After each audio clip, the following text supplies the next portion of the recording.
ladies and gentlemen, thank you for tuning in. If you just tuned in a couple minutes ago, I apologize. We had some technical difficulties, so we had to do a little fixing up, and we're back. So hopefully you guys are able to hear my guest, Michelle. She's all the way in Maryland from New Jersey. Now, I say that because she's actually living in Maryland now, but she's from New Jersey, so she's not streaming live from New Jersey. But, ladies and gentlemen, I just kind of want to open this back up and just say, if you're new to the process of recovery, welcome. I just want to throw a disclaimer out there that I am not a professional in this field. I'm just a recovering addict living one day clean and serene in this process of recovery, and it truly is a process. So if you're new, welcome. If you're just tuning in for something to do, welcome. I'm open to any and all listeners and viewers. So if you're tuning in, thank you. So I just want to welcome my guest. I don't know much about her, but her name is Michelle, and I'm excited to have her on here today. So Michelle, how you doing? I'm good. How are you? I'm good. I feel like we just did this a couple minutes ago, which we did. Are you nervous? Deja vu, and hell yes. Okay. Well, hopefully, that'll wash away here in a moment, But yeah, the technical difficulties kind of threw us off a little bit, but we're back. And I just want everyone to, hear your message and talk about how you got to recovery, what it's been like on your journey. So if you wouldn't mind sharing your story with us. Yeah. Thank you again for having me. Sure. I really appreciate, just having a platform of sharing, where what I went through, and hopefully help someone else, that's what this is about. So, yeah, like I was saying earlier. Sorry about that. It's okay. I grew up with my mom, and it was just my mom and I, and it was us against the world.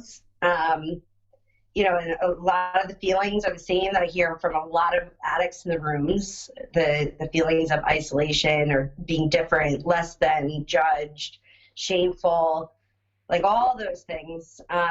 So my mom got me into a private school on like a state funded, thing that they had to do. And I remember just being different and never really fitting in. So all my classmates had 2-family homes.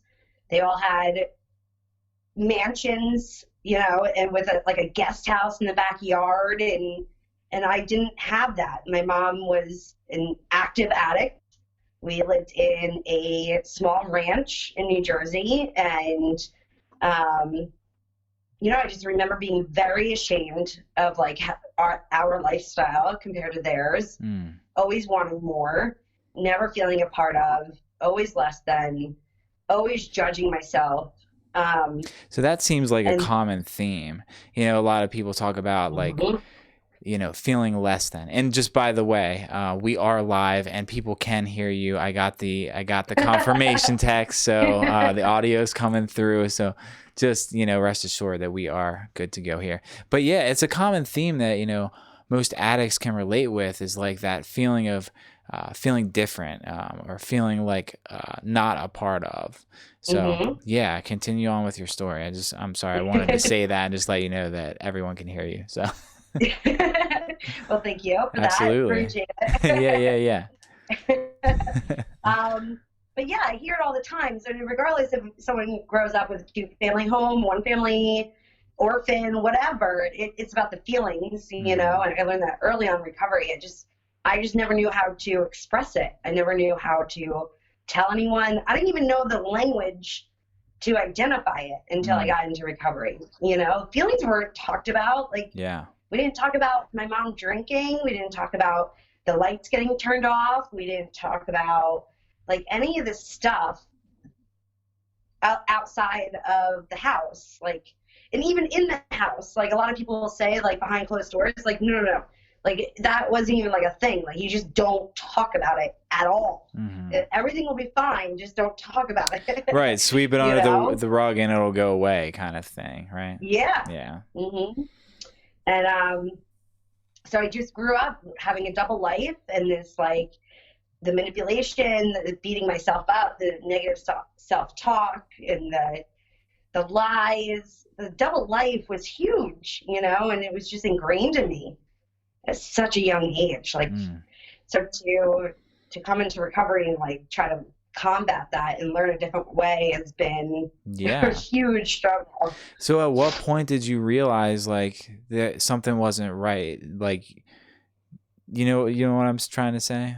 Yeah, at what Yeah. point? So in high school, um, I just went through different phases. You know, alcohol. I was bringing alcohol in water bottles in school, and then I was at one point I was like addicted to academics and completely obsessed with my grades and completely obsessed with my body image and diet pills. And I grew up dancing, so it was just one thing after the next. Like looking back, it was substitution before I even got physically addicted, you Mm-hmm. know?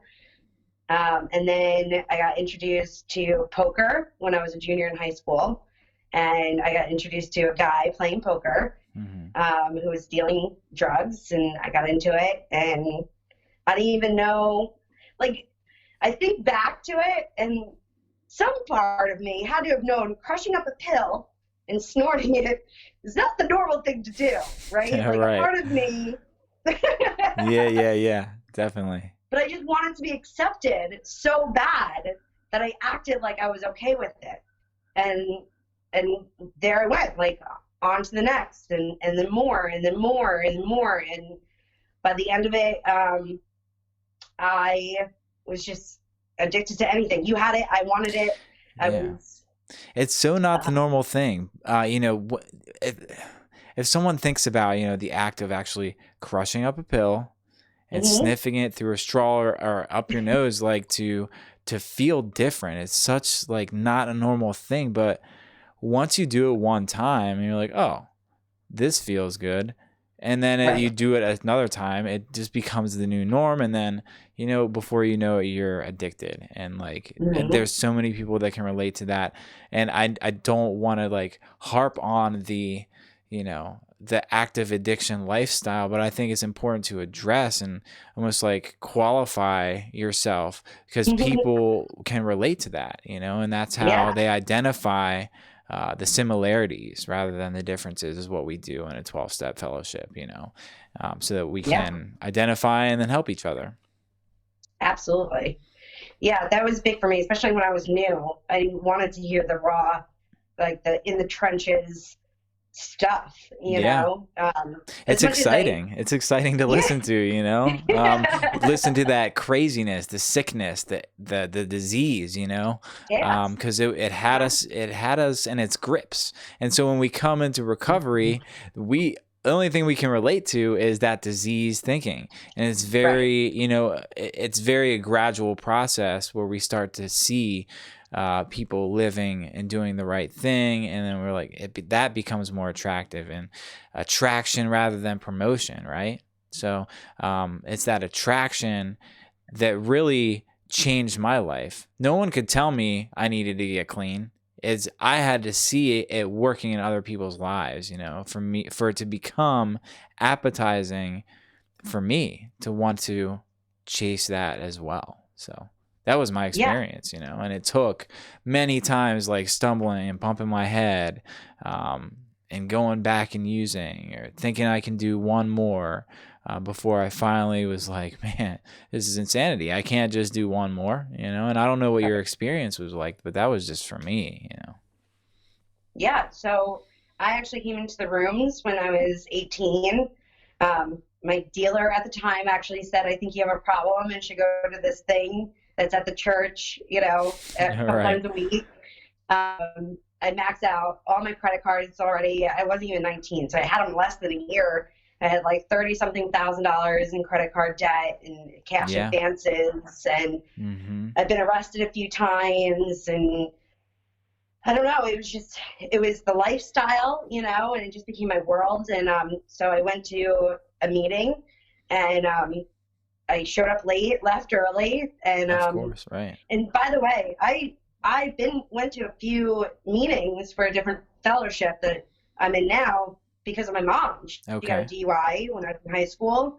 Um, but I resented the fact that I had to sit in this meeting, when I was a teenager and be there. And growing up, I was never going to be like my mom. Mm-hmm. Like, I saw firsthand what it does to your life. And I swore up and down I would not be like her, Of course. Yeah, but that's all you knew. Like that's, growing up, Mm-hmm. that's how you learned. Like you learned from Yep, your mom by seeing what she did and then doing what she did. Even though you didn't think it was going to lead to that, I'm sure. absolutely. So No one does. so you were introduced to the rooms by a court mandate from your mom. Is that what I'm understanding? So, yeah, I guess originally the other fellowship, sat in I was the kid in the back of the room, Yeah, sure. I never really listened or anything, but I knew that there was help. Like I knew it was there, but I didn't know what it was about. And then when I went to my first meeting on my own, it was just because the lifestyle, it was was a huge thing for me. So growing up, being poor and like the lights getting turned off and like, foreclosure notices on the door, like money was always like a huge part of my stress and whatnot. And I grew up really at a young age reminding my mom, like calling her and saying to pay the bill, pay the mortgage or whatever. So when I had that much credit card debt and my dealer was like, if you have that much debt, like there's probably a problem. Yeah. It really hit home. Like that, like affected me. Yeah. I mean, Um, I can relate to that wholeheartedly. Like in my addiction, I found ways to run up my credit card. And so I was paying interest on heroin after I got clean for like 2 years. yeah. And it was Yep. crazy. I actually, I don't want to give people ideas who are in active addiction, so I'm not even going to go there. But I found ways and means to get more without, I didn't really, towards the end of the road, I was just hurting my own financial future. And I Mhm. wasn't like stealing from anybody else but myself. And it just led to Yep. a ton of issues, when I got clean. And that's a Yeah. whole nother story. I don't really want to get into it a whole lot, but how long did the insanity for active addiction last for you? So I started playing poker and I got involved in that lifestyle, like engulfed in it when I was a junior in high school. So what is that, like 16 maybe? Yeah. Mm-hmm. So I started going to meetings when I was 18 and I went for a little under a year, but I never put down the drugs. Mm. I heard the seed was planted and the desire was there because I showed up every day and I made friends and I made a network. I couldn't stop. And Yeah. that double life just had me. Mm. Um, Wanting to stop, but not knowing how, and hanging out with people that are clean, I can relate to that. mhm. I was trying so hard to fit in, I just couldn't stop using. And so I Yep. felt like this outsider, and like it was a cycle that was caught up in. Get clean for Yep. a little bit, go use for a little bit. Get clean for a Yeah. little bit, go use for a little bit. I was stuck in the middle. I was on the fence, really. And I was trying to get unstuck. I just didn't know Mhm. how. I think Right. that's a common a common thing for a lot of people. Relapse is part of my story, but it doesn't have to be part of yours. Right. So Yeah. I was the girl that would use in the bathrooms. I was buying shit on the way to a meeting. I was doing shit in the parking lot, in the bathroom, nodding out, celebrating fake clean time, mm, like trying to take commitments, like the whole yeah. nine, just trying to keep up that facade. Yeah, that's That, insanity. that, yeah, hmm It sounds exactly. miserable, honestly, because It I know was. because I've been there. I Hmm. didn't celebrate Yep. fake clean time, but I've had, the struggle, man. The struggle was Hmm. free. It was real. I had friends in Yep. recovery, and Hmm. my friends in active addiction were few and far between. I pretty much was a Lone Ranger by the end of my my using, but I had people I had to associate with in order to get the next one. So I was like living this double life, as you keep saying, you know, and that like is enough to drive someone insane. And like I just remember at the end of my road, I was willing to do whatever it took. I was in a meeting and this female shared, and she was talking about like she was pregnant with triplets, right?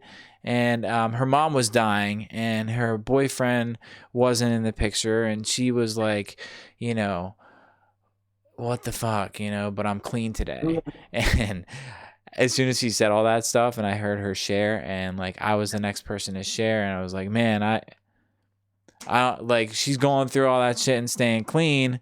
What is wrong with me, right? Yeah. I don't have any, and so I just started breaking down, and like someone pulled me into the next room, and they prayed for me. They were like, "Let's call your mom." Like I got my mom came to the meeting. After the meeting, like I called my employer from the parking lot and was like, "I quit tonight." I had been with them for like 4.5 years, and I was like, "I have to stop working for you and go to rehab tomorrow." And he was like, "It's about time. Like, go get well and like, you know, get a year clean, and I'll take you out to dinner," is what he told me. And I still didn't take him up on that, but you know, that was like that was it for me, man. And like I used one more time since then, but that, you know, I got clean the very next day. Got clean and honest with my roommates, and I just moved on, and I picked up another white key tag, and like that was my experience. That was my last day using, but the time before that was just. Yeah, I'm sorry. I didn't really mean to get into my story, but no, it's fine. Yeah, it's cool. Yeah, it's cool to share our experiences with one another. That's what keeps me coming back. You know, keeps me coming back. So and yeah, that was the hardest part for me of coming back. So because I used in the rooms for a little under a year, and I left the rooms for about 3 years or so. The shame just got too much, and I couldn't keep up the lies anymore, and I stopped going to meetings. Got arrested a few more times. Like it got a little worse. I did a little more research, and I had a decision to make: either go to jail or go to treatment. And I picked treatment because I was like 75, 80 pounds soaking wet, and you know, I was just telling someone last night that I'm not a fighter. Like my tool of manipulation when I was using was crying, and I don't think that would have got me very far in jail, you know? Sure. Yeah. Especially in New Jersey. Yeah. Yeah, that's wild. So I went to treatment, and yeah, I just, as soon as it was out of my body, I just remember waking up a couple days later, because I think they just like shoved as many like sleeping meds in me as possible. But I remember waking up and just feeling this relief of like, holy hell, like I went 24 hours without something. Yeah. Like it just blew my mind. That is a heck of experience, right? After you not knowing how to stop for weeks, months, years, decades on end, you know, and then being able to get that 24 hours, man. Like even 12 hours was hard, you know? 6 hours was hard. I remember when I was putting them in me towards the end of my run, like I had to put it in me every 2 hours. And if I didn't, like I was going crazy. Because the drugs, what happened for me is the drug stopped working, you know? The drug stopped working. I was still feeling those uncomfortable feelings. Whatever I was going through was coming back up, and I couldn't put enough in me to shut up my mind, you know? And it wasn't even though I was putting like probably a lethal dose in me. Like I'm a heroin addict, and like, you know, with what's in the drugs now, I should be dead, you know? And I've had a couple overdoses and things that near death experiences that I don't wish upon anybody, but that's what it took for me to like take a step back, look at the situations in my life, and come to a place in my heart. Like, is this really worth it? You know? And unfortunately, and I don't believe this, but it's, you know, I've heard it said that some of us have to die so that others can live. Well, I don't necessarily believe that is true, but it certainly doesn't go unnoticed when an addict dies, you know. And it gives me drive to do what I have to do to get another day clean. And some days are hard. Even today, with 2 years and some change. Like, and I know you mentioned, I think it was mentioned before we went live the second time around, because if you're tuning in, this episode, we had some technical difficulties, so we had to rerun. But I think you mentioned having 8 years clean, right? Just celebrating 8 years in March. Yep. Now, I'm assuming that you celebrated during this quarantine, right? So it was right when it started. Okay. So my mom and I are actually in recovery together. Oh, that's awesome. So glad to hear that she's clean as well. That's great. Yeah, our clean dates are 5 days apart. Really? Same so year? We both celebrate. Yeah. Oh, wow. That's cool. So she's March 22nd and I'm March 27th. Okay. And usually we go to one specific meeting every year together and we celebrate together. Wow. That's a powerful thing. It really, it hits home every year. It never fails. I'm sure that's really special bonding for you and your mother. That's really cool to hear. Didn't know that about you. Very cool. I don't know a whole lot about you to begin with, but that's like super powerful, man. Yeah. So what was it like this year celebrating? So it was right when this started, and I don't know. I get caught up. I call it go mode a lot, where I just like dive into work or online shopping or whatever. Marketplace was bad for me when I moved down to Maryland. Like whatever it is, I call it go mode. And when all this happened, I just dove into like work and like other stuff. And I honestly didn't think it would last long. So I was like, oh, I'll just wait until we're back in person, because my home group offered that. So and knowing my mom, and she didn't want to come down here, and so all that. So I opted to wait, and it just never happened. Okay. So yeah. Huh. So 8 years clean. I'm sure you're working. We're in a 12-step program, so we work the 12 steps, right? We're supposed to. So what has your step working process been like? I mean, has it been easy road for you? Do you struggle with it? What step are you on? How has the process been? Have you found freedom in it? Like, tell me about your experience with that. Yeah, so I dove into step work as soon as I got clean. I got a sponsor like right when I got clean, and I was pretty like confident, and I just wanted to dive in there. I just, I feel like I want to say I grew up in an area in recovery, an area in New Jersey that was older and a lot of clean time. They scooped me up, and it was embedded in me, like, do it or you die. Like, it's that serious. Like, this is your life on the line, and I'm so grateful for that because I dove in fast. Yeah, they didn't mess around, right? Nope. So super grateful for them because they really kept me out of trouble and kept my head out of my ass. But so then I ended up switching sponsors and going back. So I was on 6 and I went back to 1 when I switched, because I started to realize that the whole coming to believe in a power greater than myself and a God of my understanding. It even says in our literature, act as if, and the mind and the spirit will follow. And that just never happened for me. So I acted as if and kept acting as if and never truly believed in anything. And when I got to 6, it was very painful. Talk about what step 6 is for those people who don't know or never worked it or aren't even in a program. Yeah. No. So really what I struggled with, because it's really looking at your character defects and like taking a look at yourself and why you do the things you do, really. I can see how that could be painful. I am not there in my step working process, so it's kind of scary. I mean, yeah, it was scary when I didn't have the foundation that I thought I did, or I was making people think I did. And manipulation was, like I said, a second nature to me. It was ingrained in me. So like pretending was not difficult. Most of the time I didn't even know I was fooling anyone, or fooling myself, Yeah. So That's the biggest to get thing. honest Like, about and I'm sorry, I didn't mean to cut you off, but I remember, no, trying to get clean and as you mentioned, like acting as if, but I was acting as if I was clean, like acting as if and just trying to fool other people. And I didn't realize I was fooling myself.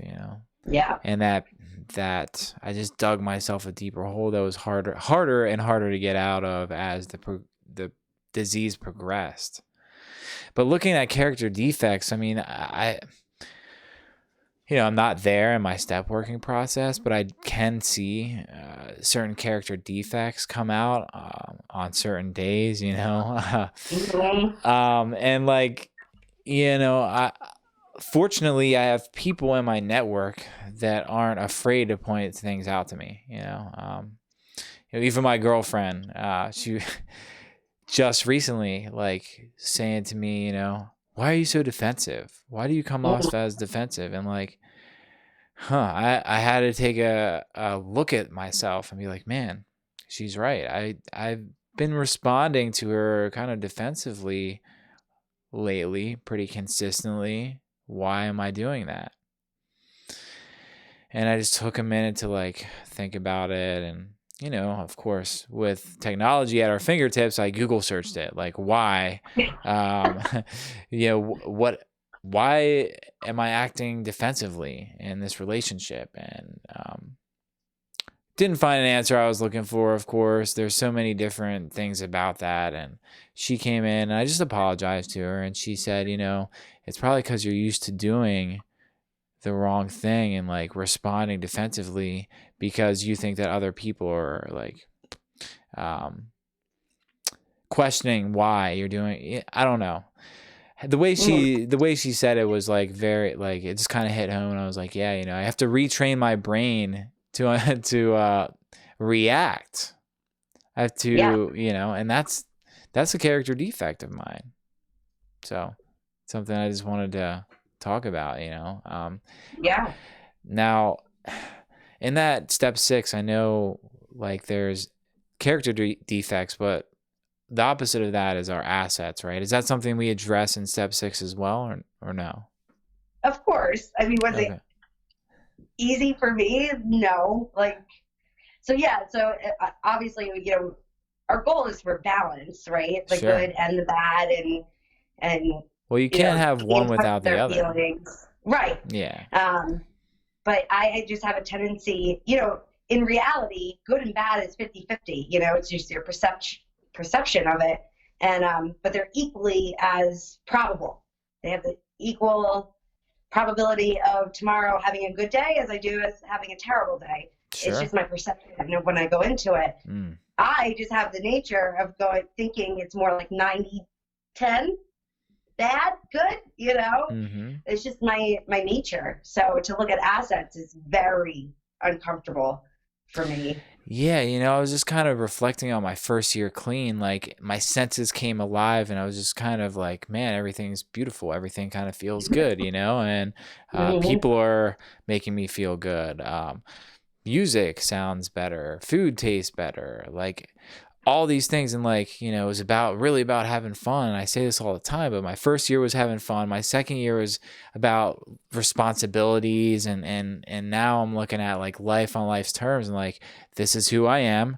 This is how I am. And if I want to get better, then I have to change and grow, and change and growth is uncomfortable. Getting outside of Yep. that comfort zone is how we grow and change and get better. Um, Yep. Looking at those, man, I'm just like thinking about looking at assets and character defects is scary, right? So, but you grow through that, right? Like, how do you get to that point? I don't know. I mean, of course, I have to work, and anyone has to work this thoroughly with a sponsor, right? And a God of Yes. their understanding. Without that, we can't work the steps alone. Right. And that is where I went wrong the first time around. I didn't have that the God of my understanding to rely on, like truly, like deep down, intellectually, sure, like of course there's something, but like to have it in my spirit was like just it's a whole different story. Um, I'm also Italian, and I'm from Jersey, so I use my hand a lot. I'm trying to keep the Jersey in the essay. Is that a character defect? I don't think it is. But so to like, I was thinking about my childhood and growing up and like trying to be my mom's mom, essentially, of like paying the bills and all those things. I just learned to like, I got this. It's me. Like all these responsibilities rely upon me showing up and doing what I have to do. Suck it up, buttercup, you know? Like, Right. And so to have 6 and 7, to have to hand it over and like willingly take help and like that relief, that reprieve of that like control it wasn't there for me the first time around because I had nothing to hand it over to. Huh. If that makes sense. It does, yeah. I mean, I guess I find myself becoming more and more and more interested in the step working process when I talk to people and ask them questions about it. It's really kind of it makes me feel like there's something better out there for me because I haven't been working my steps like as vigorously as I would like to. Life happens, and when I ask people and take interest in that process, like kind of like opens up my mind to that process. I mean, it's really interesting. Man, I feel like I have like so many questions. I just don't know where to start, but that's fine. I mean, did you ever find yourself in this situation? Like, I think you kind of mentioned it there. I think it's what you were touching on, but did you find yourself, of course, your mom is, one of us as well. So did you ever find yourself like playing that adult role? I think you had mentioned like, oh yeah. Yeah. So what? Oh yeah. As soon as I got clean, okay, like I fell right back into, I didn't see it at first, and I've heard it a lot, and I didn't know what it really meant until I look back now. But I picked up right before my life and my demeanor right before the drugs, and I fell right back into like I had control of the bank account. I was looking at the bills, how to get paid, making sure like we're up and going to work, and like I slipped right back into it. And looking back, I gave my mom a lot of credit for not like going nuts because I almost feel like I took away her like like that pride. Yeah. So and what was your perception? And if I'm diving a little too deep into anything, let me know. We can divert the conversation. But what was your mom like? What was your perception of your mom at that point? Because she had a couple more days clean time than you, but you were like kind of taking authority almost. It seems like. Yeah. Is that correct? Yeah. When I say that? Yeah. Okay. Absolutely. So what was your perception of this situation when you guys first got clean together? So why did you take on that role, I guess, is what I'm trying to ask. Yeah. So I think more importantly or biggest thing was the relief of having that like confidant in my house. And like a lot of people say their parents just don't understand. So to have that understanding with her was probably the biggest relief for me. But to be truthful, the control over and all those things that I took, the control really was comforting. Like I had lost every control, like my decision making, my actions, my behavior, everything was against my will, when I was using. And so to get control back like that, it felt so good. But it almost seems like, and I'm sure it did. It almost seems like that's addictive behavior, right? Mm-hmm. Because I think that we don't realize it when we're in active addiction, but we don't have control. We think we do. So then we get clean and we don't know how to like live right. So that gave you a sense of purpose almost, right? Yes. And you kind of took that and embodied that. And you mentioned like maybe it took away your mother's pride. And I'm sure in some sense it did. Like, what was the role that she took on at that point in time? It was more best friends. We were best friends more than family for a couple of years in my recovery. It was definitely a process. I'm still learning how to be a daughter. It's very uncomfortable for me to Sure. go to my mom and like it's scary to go to my mom for that motherly Mm. comfort because I'm still, there's that piece of me that's like, I don't know if I'll get it, you know, because Yeah. it just wasn't there. It's interesting you say that. I'm kind of gonna flip the topic a little, because all I have is my experience, really, you Hmm. know. So when you say something that I can relate to, I just want to express that, and that's what I'm doing.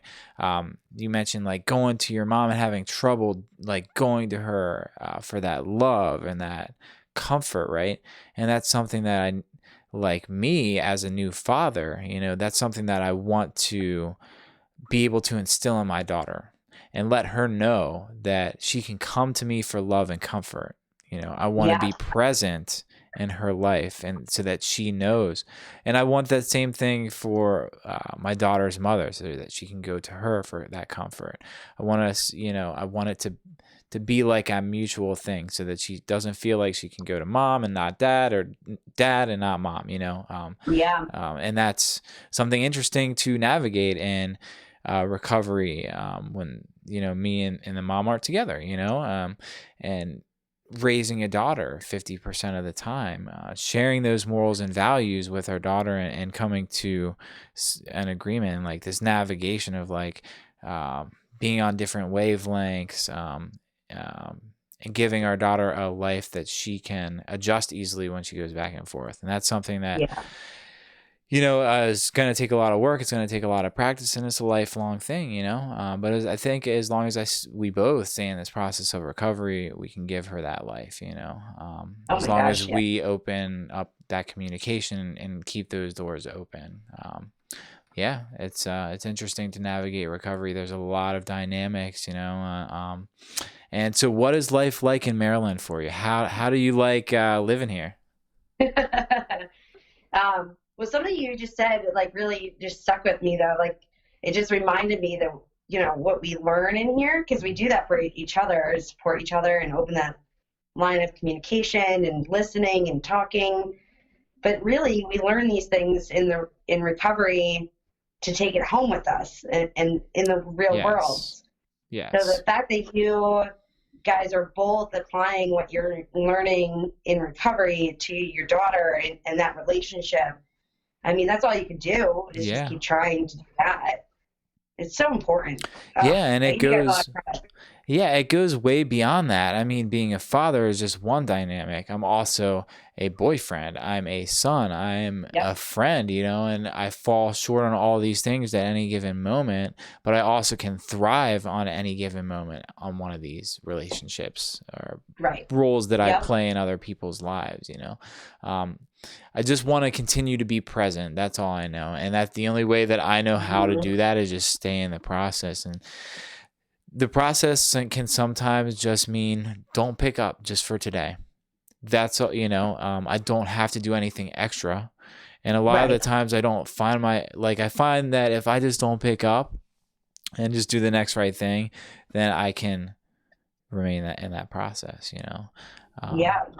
so that's really what it's all about. It's finding that even keel and that balance, that duality of the good and bad, the yin and the yang. You know, you can't have one without the other. So we're gonna have good days and we're gonna have bad days. And like, I Hmm. know for me, when I have bad days, sometimes I don't know how to deal with those feelings that come up. Right. Um, how do you deal with that? I mean, I know I need to lean on my network and pray and talk to people. And Right. well, how do you deal with that? Um, so Bad for me, days. it's a little challenging because I don't necessarily, I'm not religious. I Mm, don't believe in a God. I okay. believe my higher power is a little different than you would hear, talked about Sure. openly. So I had to learn things like being present in a meeting, but connecting to someone's spirit. And like when we say the serenity of like truly closing my eyes and feeling it in my gut, those are the ways I connect with that power greater than myself. So when I'm having a bad day, um, to just be honest about it and like tell someone is the best thing that works for me, because when I try to control it and I shouldn't be feeling this way, or, Mm-hmm. Those ideals that everything should be perfect and I shouldn't be sad and I shouldn't be like resentful, I shouldn't be all those things. That's when I get stuck in it, is because I'm not talking about it and Yeah. accepting it. Well, it's the point is it's not about feeling good all the time either, Mm-hmm. because we learn from those troubled feelings, and we learn from feeling shitty or having a bad day. That's how we learn to reach out and connect. And like I find that my higher power works through people, and that's the way I connect to my higher power as well. Mm-hmm. The God of my understanding is loving, and he's greater than me, and that's all I know. I was raised in a Christian home, going to a Christian church, growing up all my life.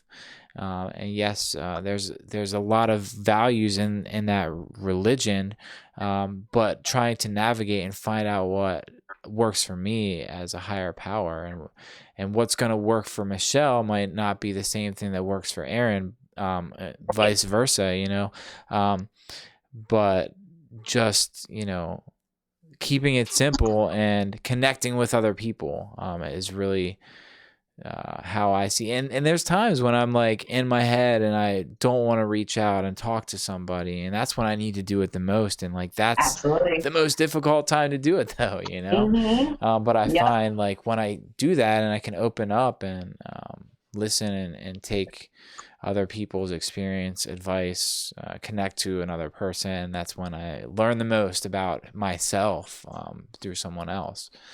Yep.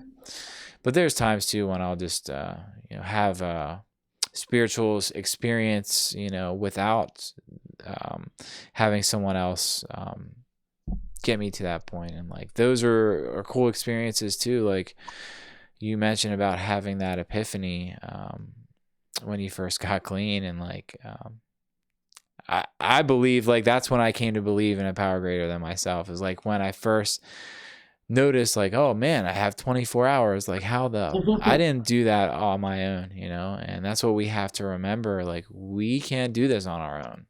I need Yeah. someone to help guide me in my recovery. And it's been really hard and different during this time of quarantine. This virus has really turned the world upside down, and not just recovering addicts, but like, everybody's financial needs, like, and how's that been like for you? Are you plugging into the Zoom meetings, or are you just like, what are you doing to remain in the process right now? So, well, my experience with moving to Maryland was not great. Okay. If you want to elaborate on that, feel free, but you don't have to. Sounds like interesting conversation.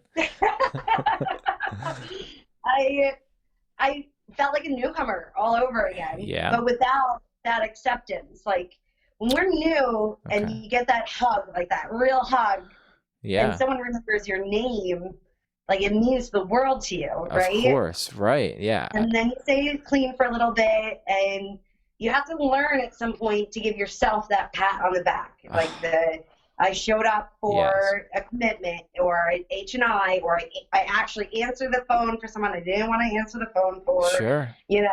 And you learn to give yourself that pat on the back. Yeah. And then I came to Maryland, and I felt like the newcomer, no pat on the back. Mm-hmm. I felt very alone, very isolated. I don't know. It was a real big struggle for me. I came from, I'm a service junkie in New Jersey, like at all different levels of commitments, and to come here and not have commitments right away, not have a network, not have that fundamental relationships with people where I can walk into a room and I can be smiling, but just the way I'm holding my posture, people would know that something's going on. I didn't have that. And so I struggled for quite some time when I moved down here. So I've actually built some friendships and relationships and going to meetings, and I built that right before this quarantine started. Mm-hmm. So I actually feel pretty okay. I'm more connected with people now than I've been the last, 5, 6, 7 months before this. That's So great. I feel very lucky.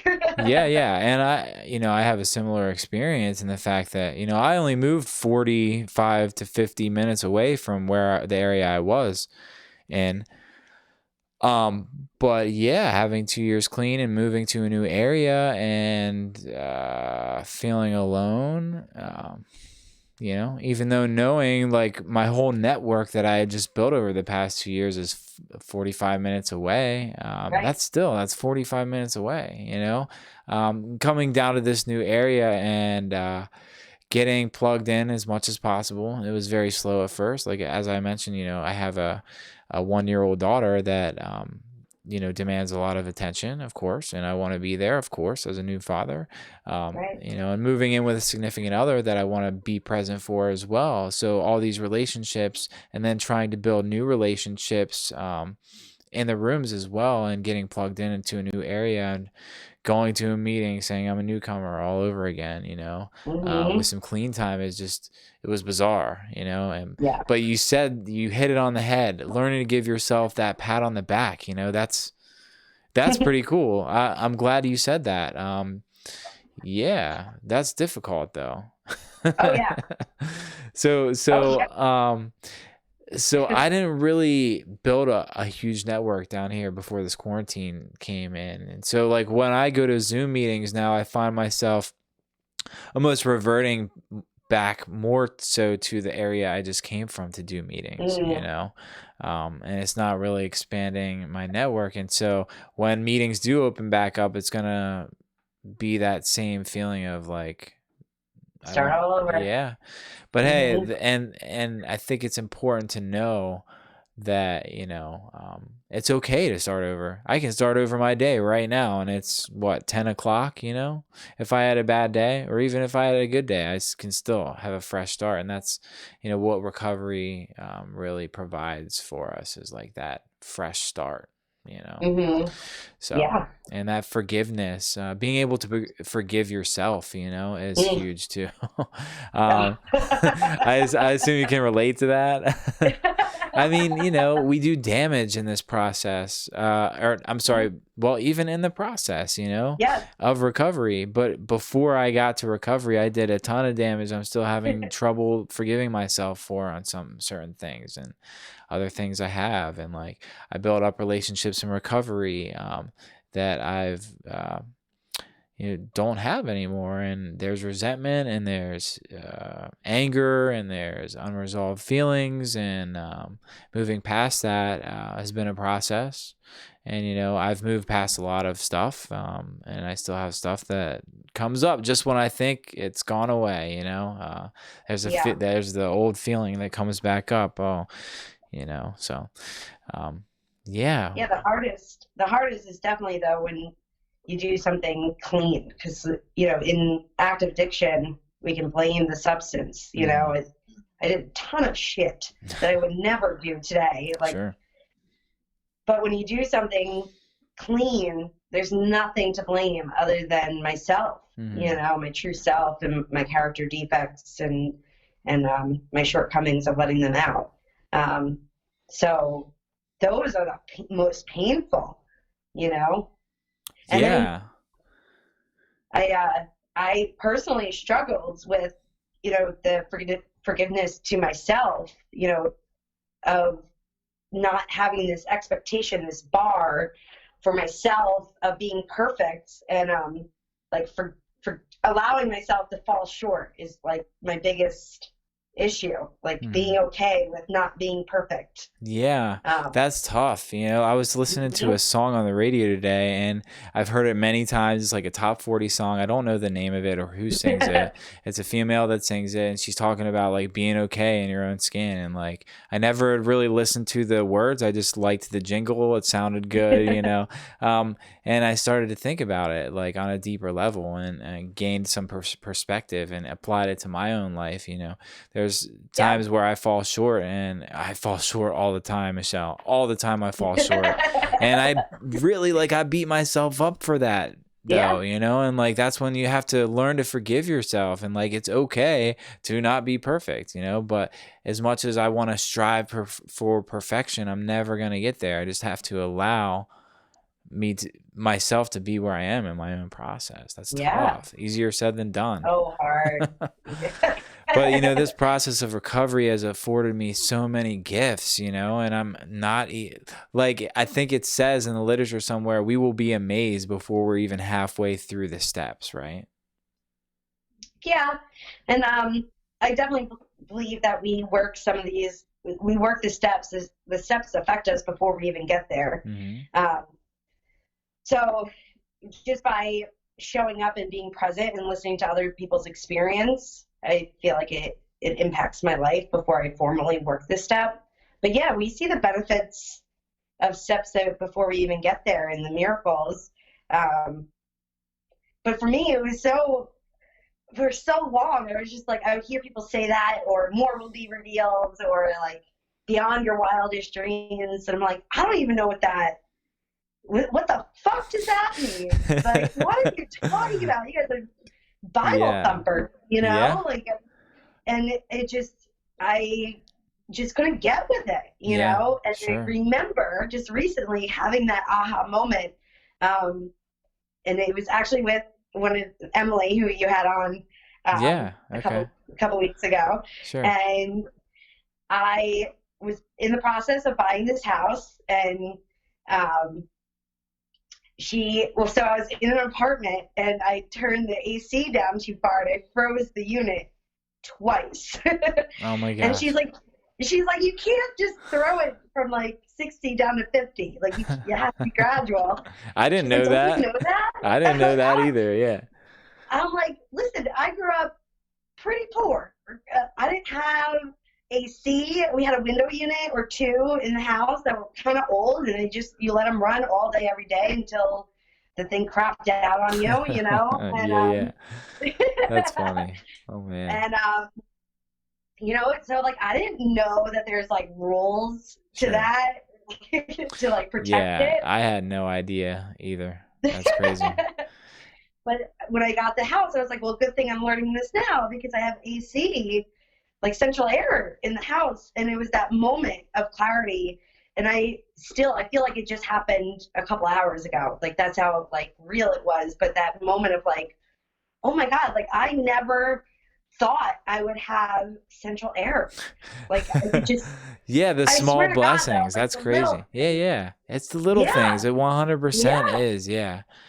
I mean, there's obvious gifts of recovery, like, my daughter and my girlfriend and my relationships with all these people, but then there's just the little things, like, I put gas in my own car today, which I don't like. I don't like that about Maryland, by the way. Why? It's expensive or something?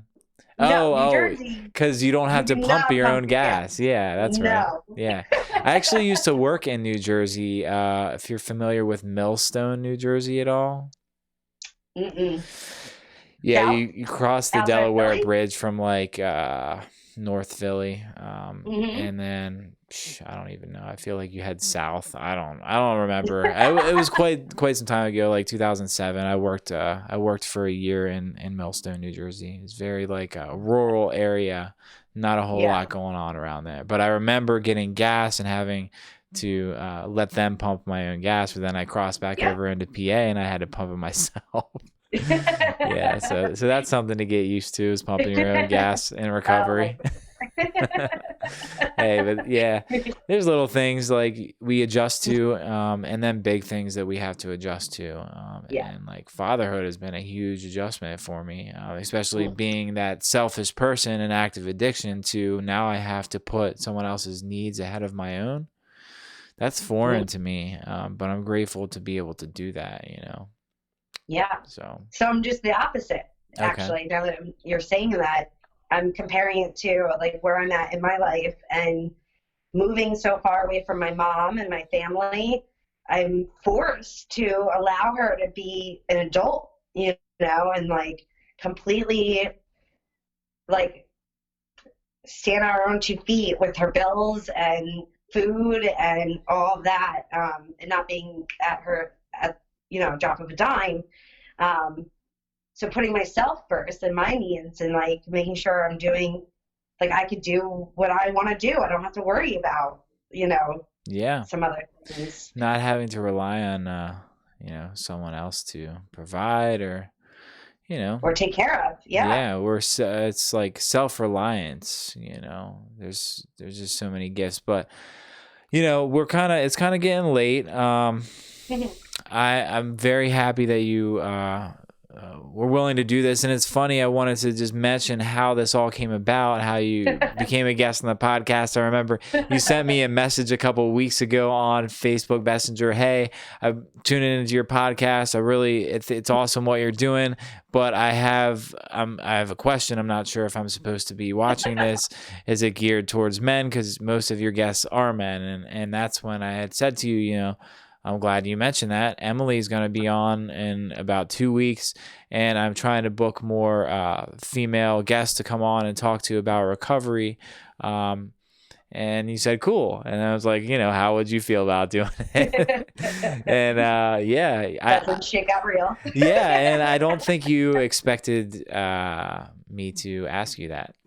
No, because you didn't know me, and you don't know my story, so I could be like a wackadoo, and you wouldn't know.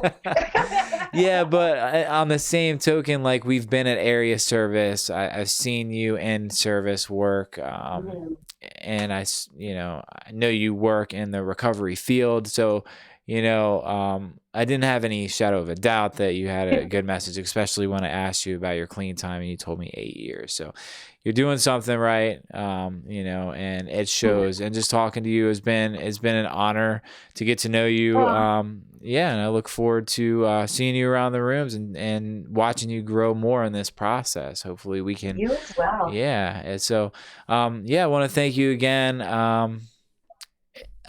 Before we close out, what are a couple of things that you're grateful for? Talk about maybe how would you encourage the newcomer?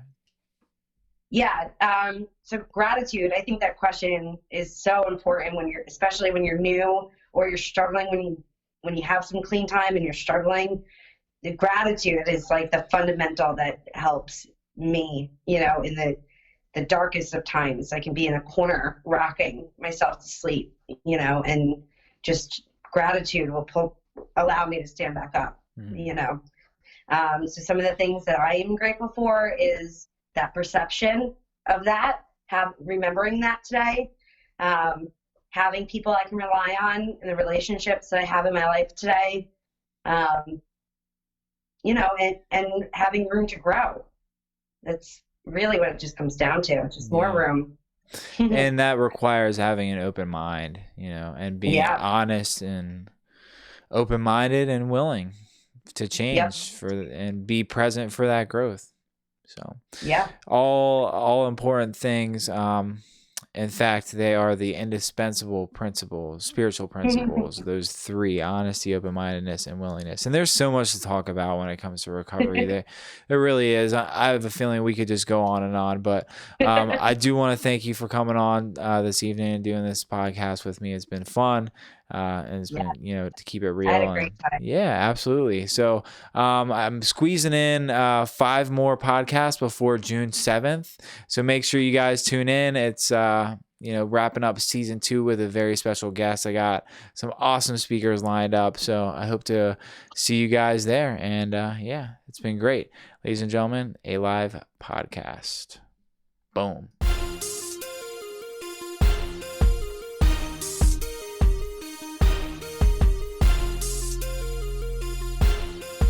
Subscribe now at A.live Panda on YouTube.